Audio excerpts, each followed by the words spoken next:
Pit Bike Mike. Hope y'all like, subscribe, bell notifications so you see when I post up. Well, believe it or not, this is not my first attempt at trying to make this video. Don't know why, but sometimes I'm a perfectionist and things just don't always go quite as planned. So, here we are introducing to the channel, which replaced my KTM 890 Duke, this 2023 Kawasaki Z900. Now, if for by chance you all have seen a bike like this in person or in the showroom, there is a difference. I have removed all the red stickers. I'm not the biggest fan of red. And I thought it kind of clashed with just the nice aspect of the bike. So, spent like 45 minutes trying to get all those stickers off. Which, successful. She is nice and pretty now. Alright. Time to get into a little bit of the nitty gritty.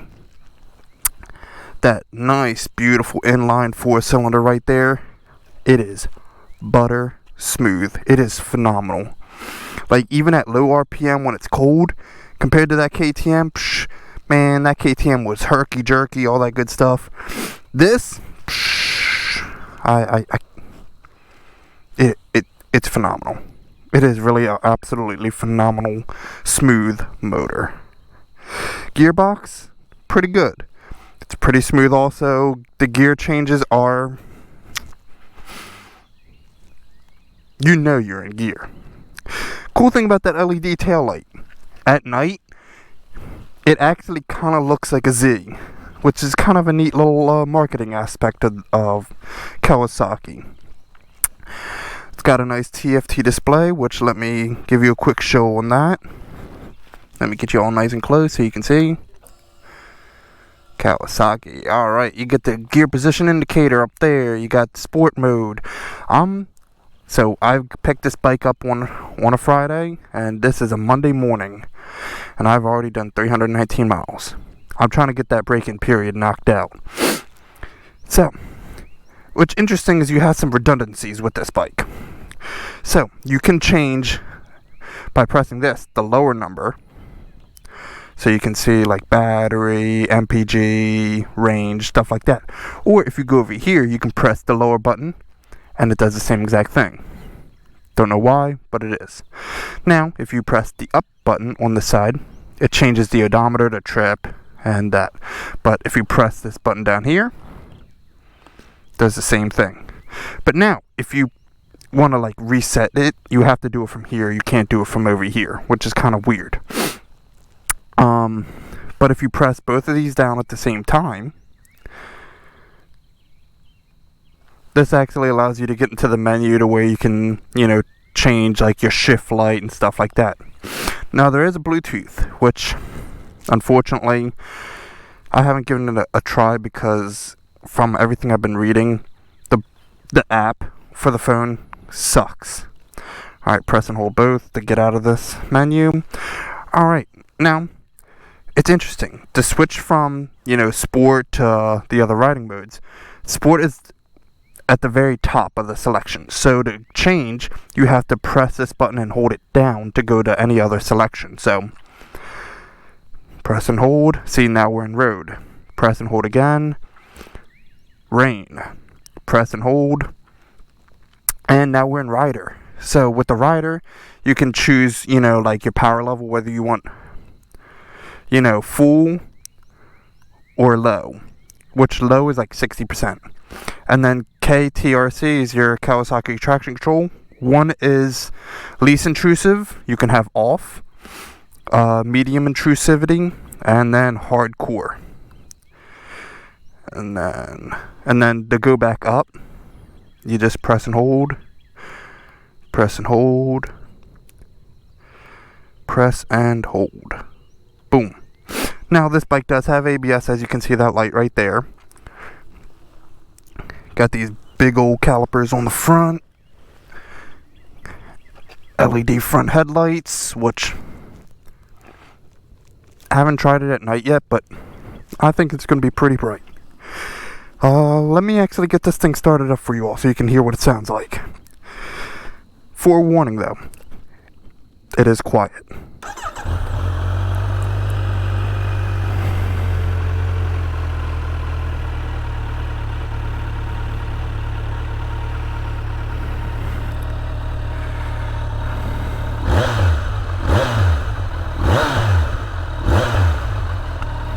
Sounds great though. Kawasaki, for some reason, their what do you call it? Their break-in period's a little rough. For the first 250 miles, I wasn't pretty much supposed to go over 4,000 RPM, which, you know, you're really limiting yourself. So in 6th gear at 4,000 RPM, you're doing about 62 mile an hour. Not very good for highway. But once you get past 250 miles, then you're allowed to go to 6,000 RPM, which puts me about 85 mile an hour, which is nice. That's at least usable. And then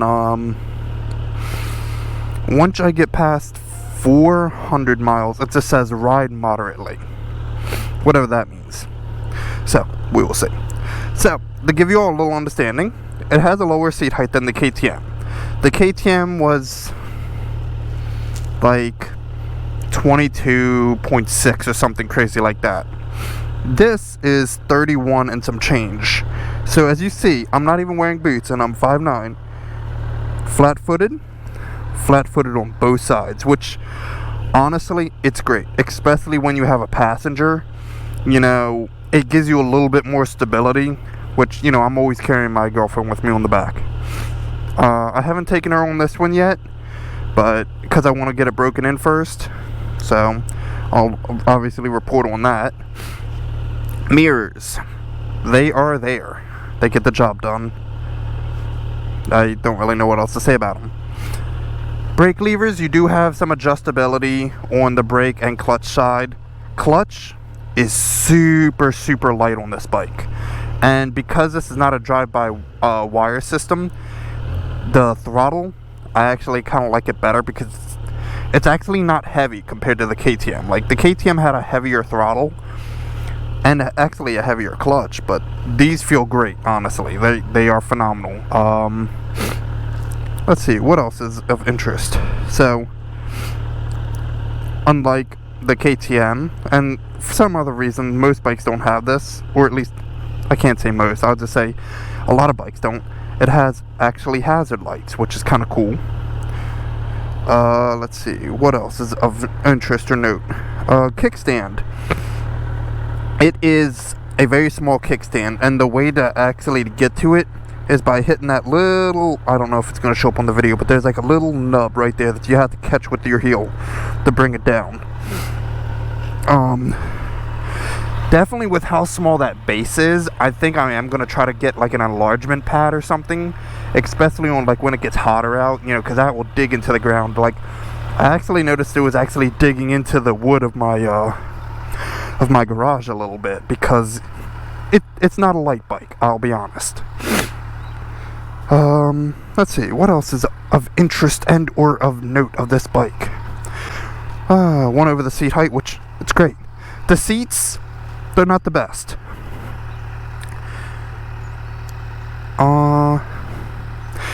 Roughly about the same as the KTM, which the KTM kind of wasn't the best. The passenger seat, unfortunately, on the KTM was better, so I really feel sorry for my girlfriend. So unfortunately, that's going to be a very unfortunate fact for her, so very sorry. But yeah, also, which is pretty cool about this bike, has a helmet lock right there, and we'll pop off this passenger seat right quick.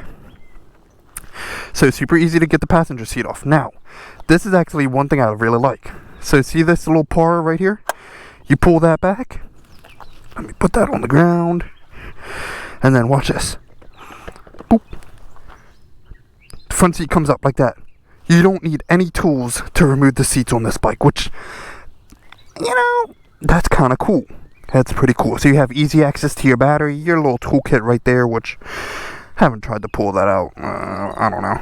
But yeah, super easy to get to that, which I gotta say is impressive. And then just push that down, lock that in,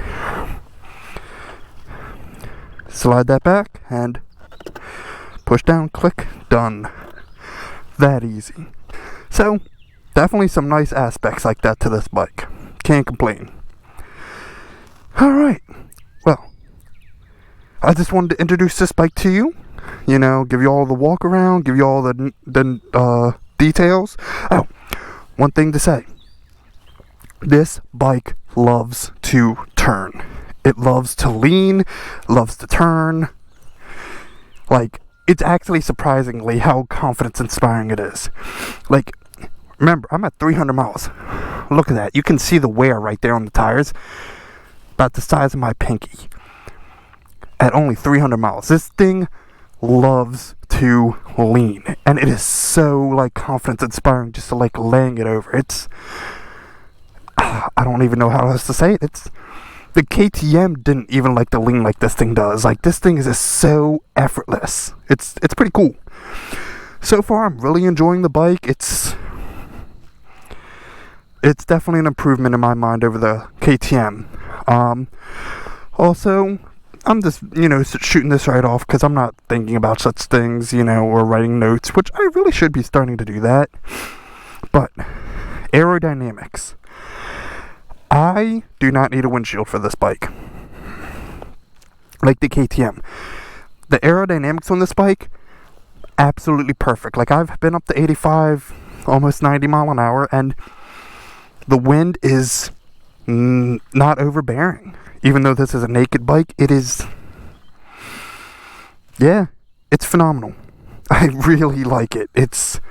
So yeah, I don't have to do any of the windshield or anything crazy like that to make this bike enjoyable. So, yeah, aerodynamics, great. Turn in, great. Throttle at, like, when it's cold, at low RPM, phenomenal. No jerkiness, no nothing. Just a very well put together inline 4-cylinder motor. Yeah. Only one gripe that I can say about it so far. Mounting my phone holder on this bike, they don't give you a whole lot of space to do it. So, unfortunately, space on the handlebars is at a premium. Which, yeah, like if I tried maybe, I don't even know if I could do like one of those quad locks because it would be way too close to everything. But, either way. Here is my introduction to the Kawasaki Z900. So, hope you all like, subscribe, and I hopefully am going to be bringing you all some, you know, some good content for this bike, you know, and hopefully it's all going to be good. Alright, since I have a little bit of battery left, I guess I'll give you a quick little ride about this bike. You know, we'll do a quick little ride around. So... interesting thing, see right there, eco. So supposedly when I guess you're, you know, not like ragging on it, that little light pops up to tell you you're getting good gas mileage, which the best that I've gotten on this bike so far has been about 45 miles to the gallon, which isn't a lot, but when you're talking about a 948cc bike, it's you know, you're getting a lot of motor, which actually brings me to this. So, the KTM, I was about 116 horsepower at the crank, give or take. This, 127. So, yeah, I have upgraded in the power department, which, how much am I actually going to use all that power? Who knows, but at least I got it. At least I have it. I think this actually might have a smidgen more torque also, which, you know, it might not be as low down as the KTM, but you know what, I don't mind, because you know, as if you all look in some of my comments, I love how linear the power is on this bike. Like, I don't need the power to, like, be, like, boom, right in your face and just try to yank the front wheel off the ground and do stuff like that. Like, will this bike do that? Probably. I don't know, I'll find out you know, once it's broken in and I actually start really getting on it a little bit. But yeah.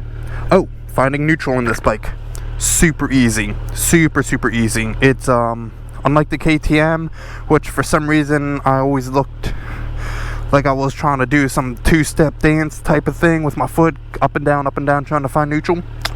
Not with this bike. This thing goes right into neutral. It is great. It's phenomenal. But the bike sounds good. Once I've noticed it's once you get over about 6,000 RPM, you can definitely feel the power start to really come on hard on this bike, which, you know, makes sense. It's, you know, a higher revving 4-cylinder, which, well, when I say higher revving, it's not like sport bike high revving, because this is only 10.5, I think, or 11, what is that, 11,000 RPM? Yeah. So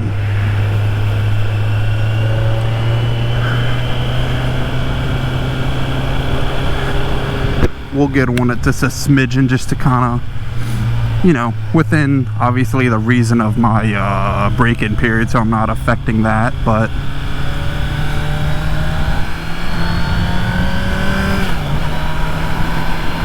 I know it might be a little hard to hear, but it almost sounds sport bike-ish once you start getting about 6 grand.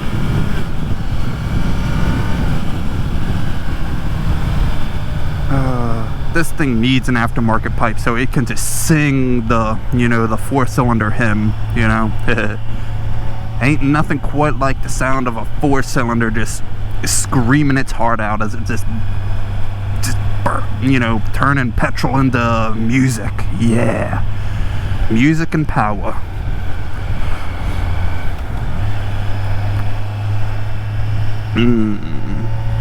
So yeah, it is the good stuff.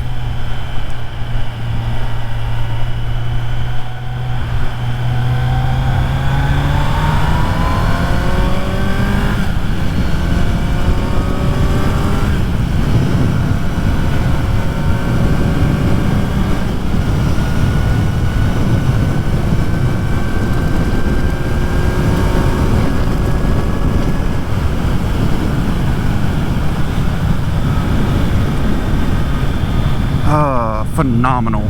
It is absolutely phenomenal.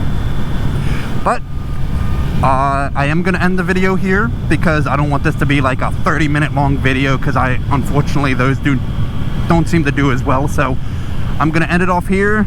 Yeah, even though I tried to end it, you know, before. Pit Bike Mike out. You know, hope you all like, subscribe, all that good stuff. Peace.